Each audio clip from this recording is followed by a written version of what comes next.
Hi. ஓரோஃபேஷியல் pain நிறைய tablet சாப்பிட்டும் நமக்கு சரியாக மாட்டேங்குது அப்படின்னா ரூட் காஸ் நிறைய ரீசன்ஸ்னால இருக்கலாம்.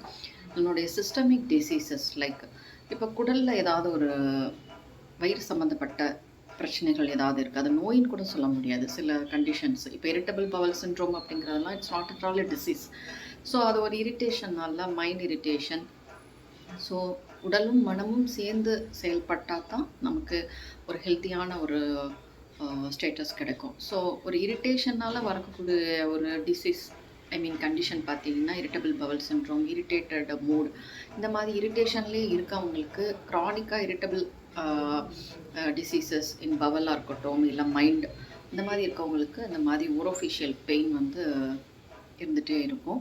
ஸோ அவங்களுக்கு நம்ம என்னமா ஓரல் ரிலேட்டட் டிசீஸோ ஃபேஷியல் பெயினுக்கு நம்ம என்ன ட்ரீட்மெண்ட் கொடுக்குறத காட்டிலும் ஜென்ரலாக உள்ள அந்த ஹெல்த் கண்டிஷன் நம்ம செக் பண்ணோம். அவங்களுடைய உணவு முறைகள், அவங்களுடைய வாழ்க்கை முறைகள், எப்படி அவங்களுக்கு டைஜஷன் ஆகுது, எந்த மாதிரி அவங்க டிஃபிகேட் பண்ணுறாங்க, இந்த எல்லா ஹிஸ்ட்ரியும் தெரிஞ்சு தான் நம்ம வந்து ஓரோஃபேஷியல் பெயின் எப்படி என்ன மாதிரி காஸ்னால இருக்குது அப்படின்றத நம்ம எக்ஸ்க்ளூட் பண்ணோம்.